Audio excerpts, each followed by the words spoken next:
Welcome to today's episode of The Irresistible Factor. I am really thrilled today to have a guest on who is in one of my very favorite categories, olive oil. So I want to welcome Katina Mountanos, who is the founder and CEO of Kosterina Olive Oils. Welcome to the podcast. Thank you so much for having me. I love your podcast, Christy. I think I've listened to like 30 or 40 different episodes, and you have so many founders that I look up to and brands that I love. So thank you for I really appreciate that. Thank you so much. Well, I'm really excited to talk to you today. So I want you to just first give us a little bit of background about you and about how you decided to launch this brand. And then we can get into all the nuances. How's it going? What's going on with it? Sure. Yeah, sounds good. My career history is I started my career in investment banking. So I spent 4 years in finance in New York and London. And then after getting my MBA, I switched over to consumer products and technology and startups and really fell in love with small companies.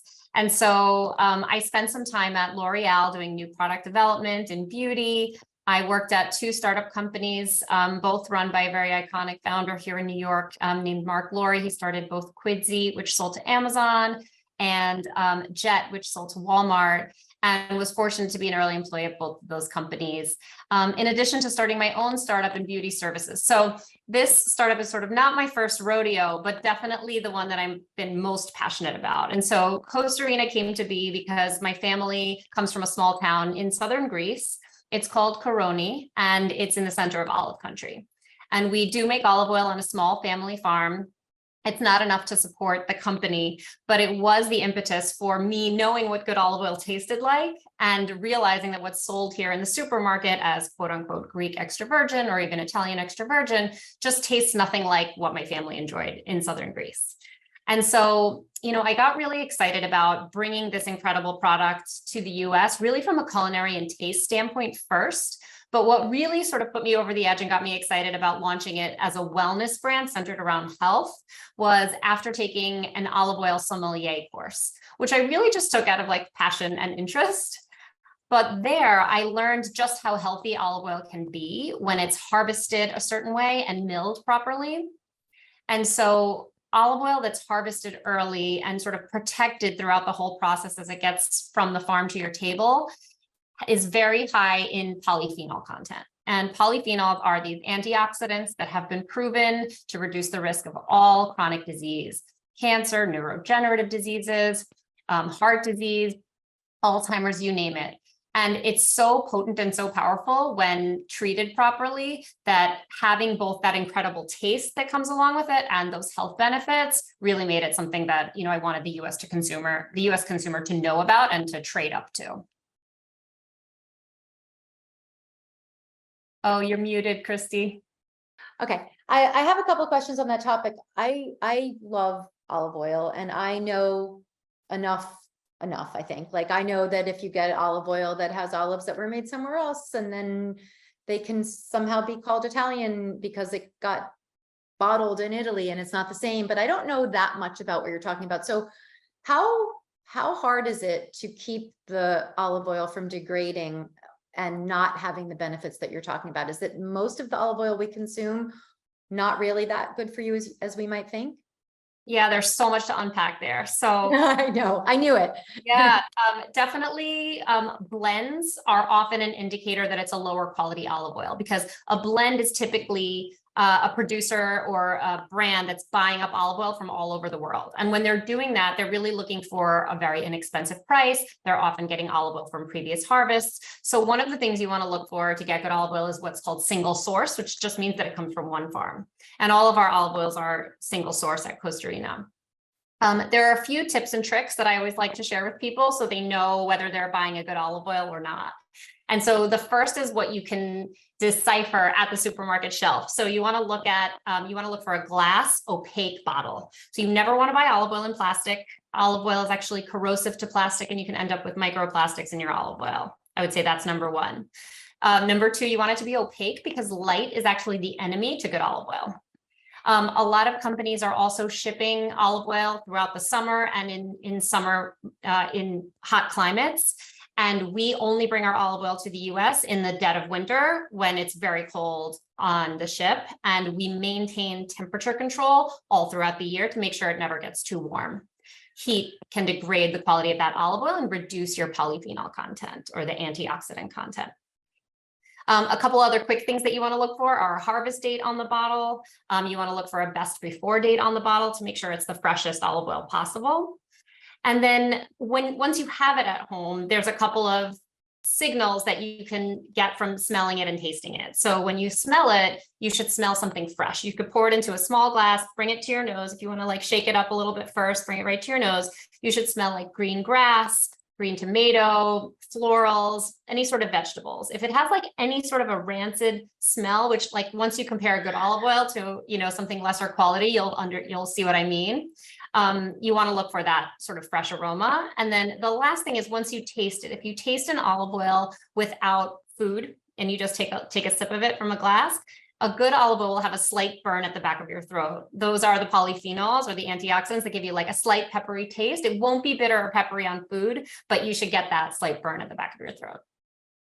That's so interesting. And I think mostly lost on most people, especially here, because I mean, how would anyone even know that? Unless they literally heard someone like you talking. It's not like we have a lot of places where you could learn information like that. So that's interesting. When did you start? Like, when did you decide you were doing this specific brand? So I officially launched Kosterina in January of 2020. So just before the pandemic lockdowns, Wow. but I've been operating it kind of as a hobby, or I would say passion project, for about 3 years before that. So once I kind of had the idea to bring this good olive oil to the US, I made a very small run. It was 1,000 bottles. I put up a Squarespace site on my own, and I sent an email to everyone in my Gmail inbox. And that first year, you know, I always say I was getting orders all from names that I recognized. And then slowly over time, I started getting orders from names that I didn't recognize. People were sharing it organically with their family and friends. And that was super exciting to see sort of the good word spread. And what really made me want to leave my full-time role and focus on Kosterina full-time were two things that happened. One is I ran an NPS survey, which stands for Net Promoter Score, in case people aren't familiar. And I had been running that for brands that I was building in the past, and I would be really excited when that score came back in the 50s. It's essentially a measure of how likely someone is to recommend your product to family or friends. And our NPS score came back at 100. Whoa. So even though it was a small base of customers, like they were very excited about this product and like very willing to share it. Yeah. Wow. And then the second thing that happened, which we were super lucky, was that a national buyer at Whole Foods reached out to us and was interested in talking to us about carrying the product. How did they find out about you?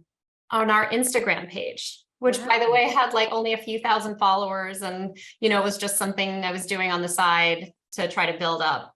You know, so that's a real testament to the quality of the product, right? Because it's really hard to make that happen. Like, I mean, I've talked to founders who have gone to Whole Foods 50 times to sample stuff and still haven't gotten the call. So that's a pretty big honor. Yes, we're very, very lucky, and Whole Foods is our like prized partner, and that we've partnered with them so deeply, and they've expanded our line. They now carry our vinegars, and they're carrying a third category that we're launching this fall. Oh, I want to talk about your vinegars too.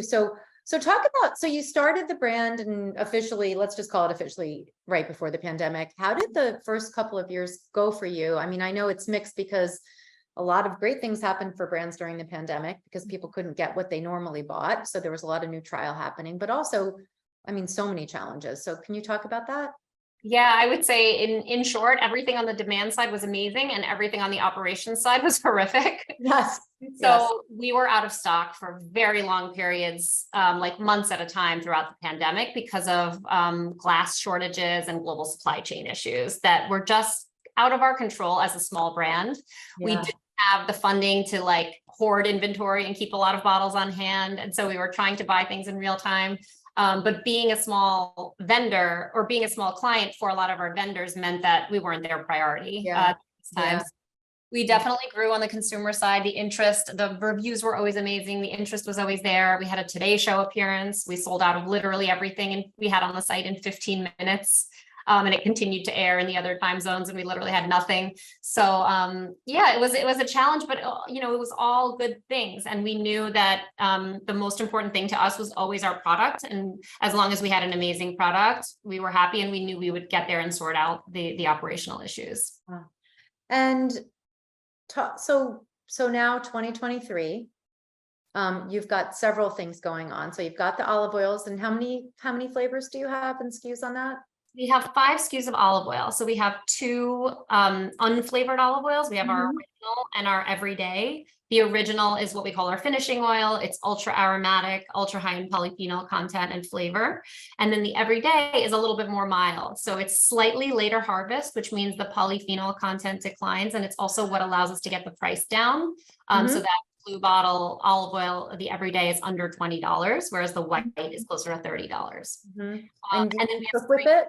Do you cook with the blue bottle? Yes, and I should Yeah. mention that's meant to be for cooking and baking. And it stands up really well to heat. You can cook up to 450. Wow.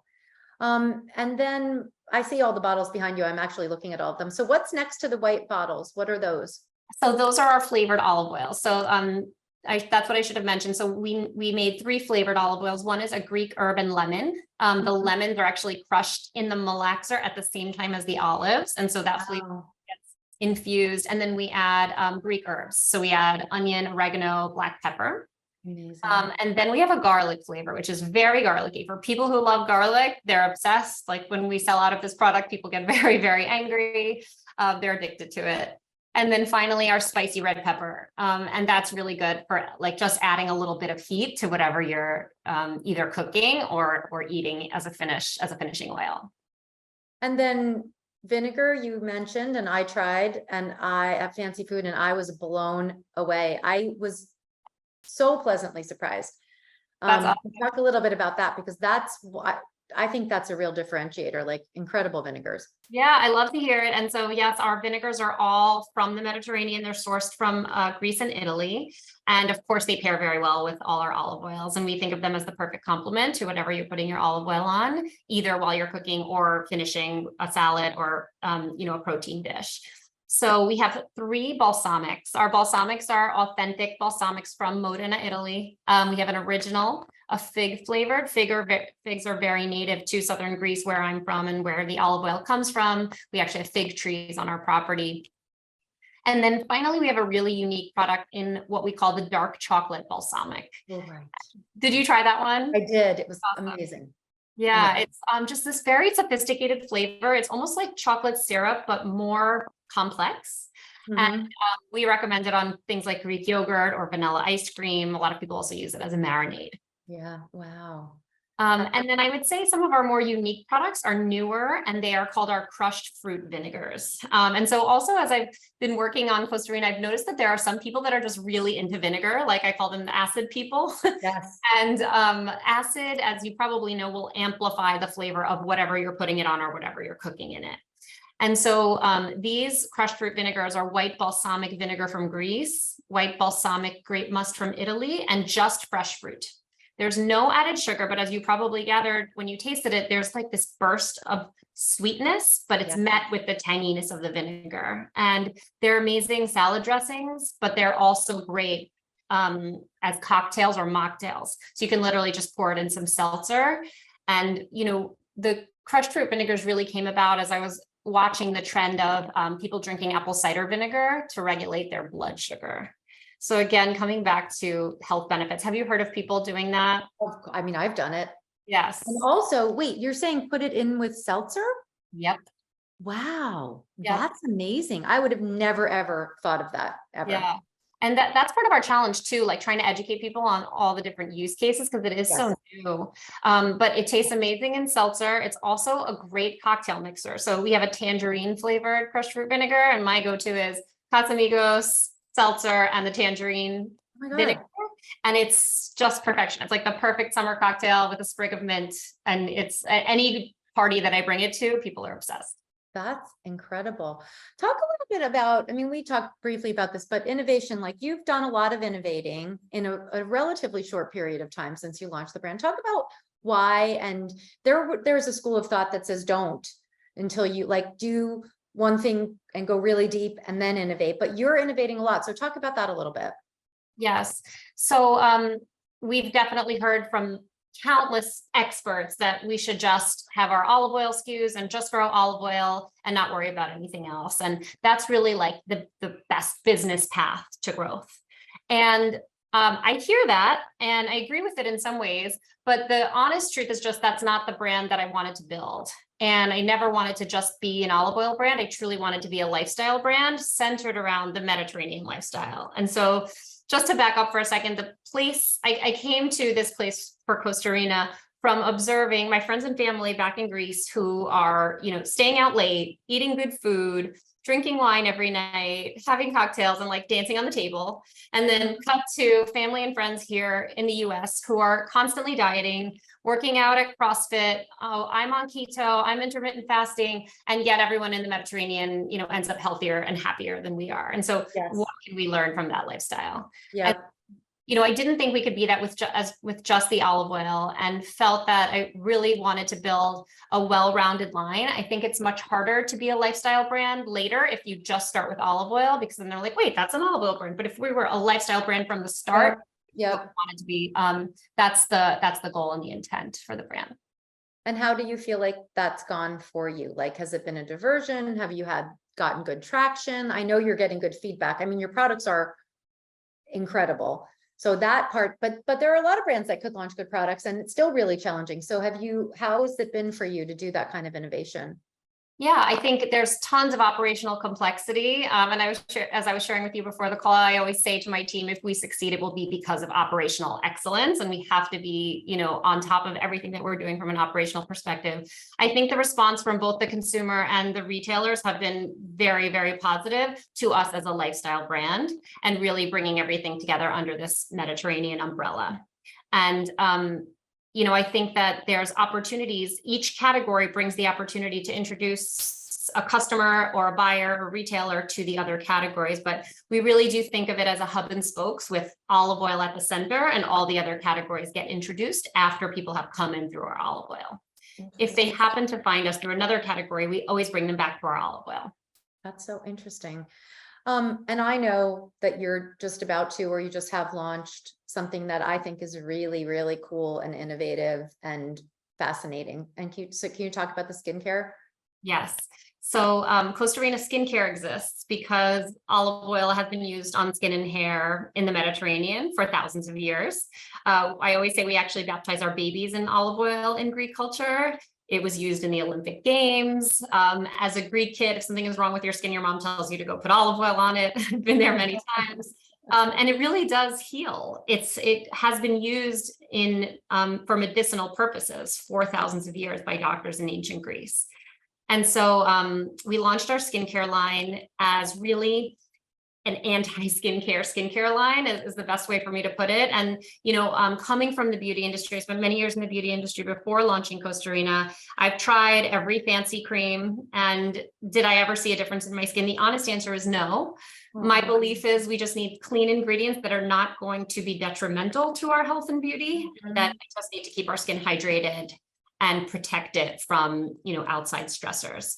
And so extra virgin olive oil is truly the best ingredient for that. It's deeply hydrating, and it also protects your skin because of the antioxidants from free radical damage.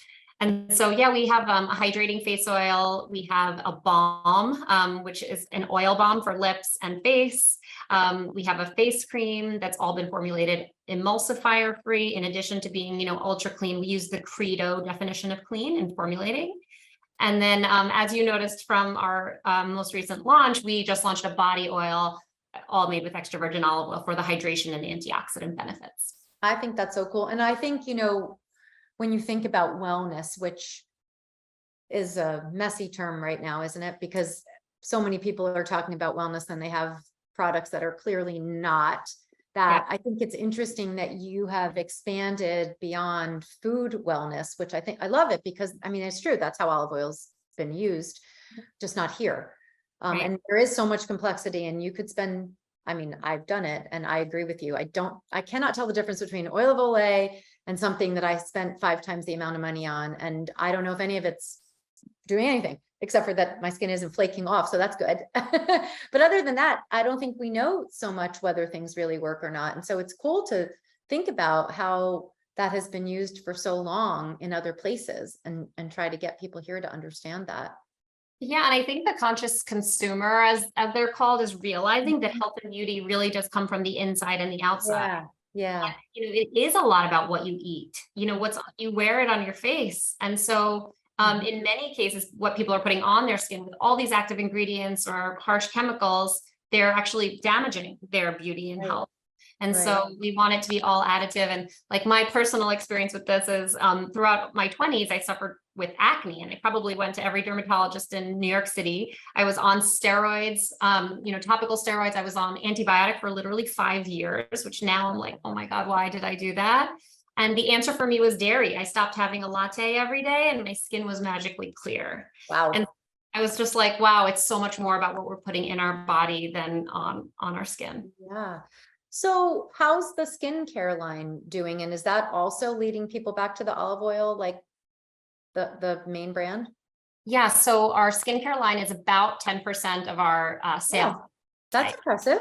Yeah. It's been Yeah. with just a few SKUs, it's actually become a sizable part of the business. And the really exciting metric is that about 20 to 25%, depending on the time of year, 20 to 25% of our orders include at least one skincare product. Wow. And so we were always wondering, like, will people buy their skincare from the people who make their food? And, we're pleased to see that people who already are our customers trust us so much with what we've created to date that they are willing to purchase in that category. That's so incredible. I'm also a little surprised at that. That's awesome. You have a lot of products though, and a lot of educating to do in a way, right? Because you have to educate people on why this olive oil is so much different and better. Then you have the vinegars, and they're fascinating and they're clean and they are not like what we get here. Like you mentioned all the ingredients and the grape must and all those things. And I don't think that I went on a tour in Italy to some balsamic vinegar places, and I learned, I was shocked at what we're having here versus what I was having there. And then you've got the skincare. So how do you do all of that educating? Are you doing definitely our greatest challenge? It's definitely a great challenge. So I think it's easy for us to do that education and the content online. And that's why our D2C store, our e-commerce platform, Kosterina.com, will always be our biggest door, our most important door, and where we do all our community building. But it's very hard to tell the story at shelf. Yeah. As you see, we've been speaking for about half an hour, and I've been educating you on some of the products and what makes them so special.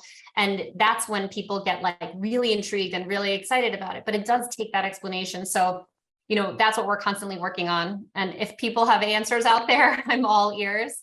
But we've been just focused on a lot of content, a lot of wellness content, a lot of product knowledge through emails, texts, social media, press, and it's just harder at shelf. And so that's, I think, going to be our greatest challenge as we try to grow. Yeah, it is. It is definitely challenging. There are obviously lots of ways people do it. And you said that's your biggest challenge. Does that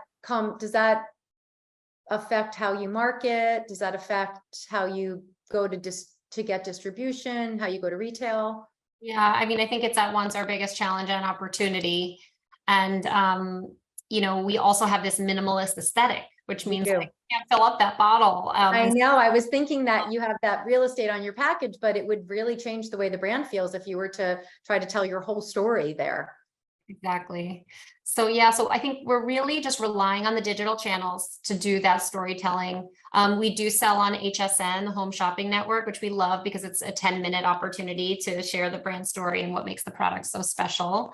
So that's one thing that we do, but I think, we're still continuing to figure out what's going to work at places like Whole Foods and other natural grocers out there, and even mass grocery. And so we've been doing a lot with shelf talkers or hang tags on the bottles. But and demos where, someone's standing in the store to sample. Do you feel like, the DTC landscape has changed? Because I know a lot of brands I've talked to during COVID, obviously that was the only way for people to get things. And so a lot of brands exploded on DTC then, and then fell off really dramatically post COVID. Has that happened with you guys, or not so much? It hasn't. Our D2C business has continued to grow, thankfully. One nuance for us is that we have a really big holiday gifting season. Our product is just inherently very giftable. Yes. And I think, the look and feel of it is what helps. And we love that because it's, essentially a paid sampling opportunity for us. Because if you're gifting it to 5 or 10 of your friends, you're getting a sample at home that was paid for. And so, I think the big thing that I've learned about D2C over the past, 5 to 10 years, as I've been in this space for a while, is just that D2C is no longer a business model. It's just one other channel. The channel, exactly. And Yeah. if you want to be successful, you really have to be good at all of it. You got to be good at D2C. You have to be good at wholesale and retail. And, all the new channels that are popping up, like selling in the TikTok shop or the Facebook shop, or, some of the selling platforms originating in Asia, where people are doing video content to drive sales in app or, digitally on mobile. So, and there's going to be more new things that we're going to have to consider as time goes on. So yeah, it's interesting. I was meeting with the founder yesterday, and she was telling me, like, I literally, where do I start? Like, there are 7 million channels, everyone with the local magazines coming to me and offering me things. They're talking about SEO and SEM and things I don't even know what the terms are, and they're so impressive. I feel like I should say yes to all of it, but I was with her listening to someone try to sell her something, and they weren't even making sense, and she didn't know that they weren't making sense because she didn't know what she didn't know. So how do you figure out what platforms make sense, what channels make sense when you have so many options? yes, it's very hard. So definitely talking to other founders helps. And I think trying to maintain focus. So because we do sit across so many different categories, I think we inherently need to be focused in our channels and Yes. marketing channels. So for example, we don't have a YouTube channel, really. I think there's a few videos up there, but we don't do YouTube advertising. I think that's a huge miss and probably a big opportunity for us. The honest truth is we just don't have the bandwidth or capacity or resources today. Yep. So Yep. I put that in the category of opportunities. Yeah. Going forward, how to know what to do. I think honestly, talking to people who have done it before and what they're spending their time and money on is probably the best first step. And so just becoming friendly with other founders in your space or adjacent spaces has been the greatest resource. Have you found the community to be helpful and warm and welcoming? Like, I've found this community, especially the health and wellness brands, to just be so supportive of each other, which I think is awesome and surprising sometimes. Yeah, I really have. I think that this community, I love the food space. Everyone's just genuinely pretty happy. Yeah. Us foodies kind of stick together, and I have found everyone to be incredibly helpful. I look to Allison Kane from Haven's Kitchen. She has an amazing podcast as well. I've also listened to a number of founders and functional experts on her podcast to really help grow the brand. I do feel like podcasts are an amazing resource for new founders as well. And so I would definitely recommend that to people just starting out. Yeah, interesting. And I want to talk about capital. Have you raised capital? Are you about to do it anytime soon? Yes, we have. We've raised a seed and a Series A. We've raised about $10 million to date. And we have some amazing investors behind us that have been supportive all along the way, even when the market got really, really tough. So really grateful for that. And one of our investors in particular has deep expertise in food and food service. So a lot of great connections have come out of that. Yeah. And that's an interesting topic right now too, for people, because it was, I'm not going to say easy, but easier 2 years ago or pre-COVID to raise money than it is. And even during COVID, I feel like there were ups and downs, but now it's tough. Mm-hmm. Now it's tight. Do you have you experienced that? Have you had to change your business model at all to make sure you had a very clear path to profitability, or is it? Yeah, absolutely. It's been very difficult. I mean, I would say this is because I had fundraised for a previous startup, and this is definitely the hardest market that I've ever faced. And so a lot of it has to do with your company and its stage and how fast you're growing. And so we have pivoted quite a bit to shift to a focus on profitability and reducing our cash burn as much as possible to have our capital take us through a longer period of time. And so we have accepted slower growth, particularly this year, in exchange for minimizing cash burn and trying to get the profitability sooner. Yeah, that seems like it's a big thing for a lot of people. So you've slowed down your growth on purpose. Yes, we have. I mean, we've cut our marketing spend on, channels like Meta by almost half this year. Oh, yeah, that's challenging too, because everything's changed on those platforms, harder to target, harder to understand. So it's been really tricky. I think it's been a hard year. Like, I feel like the shakeout after this year and next year is going to be real. Like, people who have done a great job and been smart are going to hang in there, and then some others may sadly not, because the market's tough. It is. I'm hoping things turn around in 2024. Me too.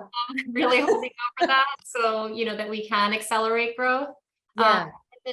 What I keep telling my team is profitability equals freedom, because if we can get to profitability or just really get to like as close to break even as possible, we just have so much more freedom. And even though it might mean slower growth, we can continue to pursue on, and our true mission is to help people live longer, happier, more delicious lives. And so if we can continue doing that for as long as possible and reaching as many people as possible, that's really the ultimate goal. That's awesome. I don't want to use up too much of your time, but I'm wondering if you have any advice you'd like to share, things that you've bumped into along the way that you feel like other people would benefit from knowing or avoiding, or I don't know. I'm sure there have been days where you've been like, I don't know if I'm doing this. Am I doing this? Am I going to keep doing this? Like, how do you get through those moments where it's just hard? Yeah, I guess a few things I would say there is, at least from my experience, I think passion is really the most important factor. If you start a startup, you're probably going to be doing this for 5, 10, maybe 15 years. So make sure what you're doing, you're super excited about. And I will say, honestly, that's how I feel about Kosterina right now. It's like the culmination of everything I love from a career perspective and everything I love from a personal perspective: food, beauty, Greece. And so I think that helps drive a lot and really helps you get up in the morning. I feel very proud of our products. I love to gift them to people and hear them say I love it so much. Thank you. So, that makes all the world a difference. I would also say, I always tell people, don't leave your day job. You can get a lot done in getting a startup off the ground while you're still in a full-time job. Product development, especially in CPG, takes a long time to get right. And, you might go through 2 or 3 different co-packers before you get to that product. So, you don't want to put the pressure on yourself to perform financially and raise money right away. Give yourself time to get, that product up and running. And then I guess the last thing I would say is the rapid prototyping model is something I subscribe to as well. Just even if it's not perfect, get something out in the market, get your feedback, change it, and continue to iterate till you get to that perfect place and you're getting that amazing customer feedback. Do you ever get down and have to find ways to get back up? Of course. Of course. Yeah. Every day is a roller coaster. So you'll be on a high, oh, we just got into this national retailer. So exciting. And then you'll get a no from an investor that you thought was close to getting there. And then you're oh, maybe what I'm building is not exactly what they're looking for, or I need to change something major, or maybe this was a stupid idea to begin with. And so you definitely can have all of those feelings even in the same day. Yes. I think it's just a matter of surrounding yourself with people who believe in you, doing your best to keep balance as well. I've, this is my second startup. My first startup, was before I had children. My kids definitely give me forced balance. Yes. And, even when I'm having a bad day, I'm okay, my kids are happy and healthy, and that's really all that matters. What's the worst that could happen? Okay, if this doesn't work out, it'll be okay. And so even just having that mindset of what's the worst case scenario helps me to get past those tough moments. That's incredible. What do you, where do you want to be in 5 years, and how will you, is there a benchmark for you? I made it because this happened, or did that already happen, or has it happened along the way? What does success look like? I think success for us looks like, being in all natural and conventional grocery stores, and having Kosterina be a household name where, I'm going to buy the good olive oil all the time, and Kosterina is the good olive oil. We are the brand that stands for good olive oil in the US. But even more so, I'd love for our skincare to be widely available. I'd love to be in places like Sephora or Target or CVS. I don't know exactly what that distribution channel will look like, because, those are very different price points and opportunities. Yes. And so that's something we still have to figure out, but being somewhere where we can be, easily accessible at the right price point for people, so that they can trade into, a category that's ultra clean, safe, and beneficial for their health. Awesome. Well, I hope that's what happens for you too. I'm really a huge fan and rooting for you guys. Absolutely.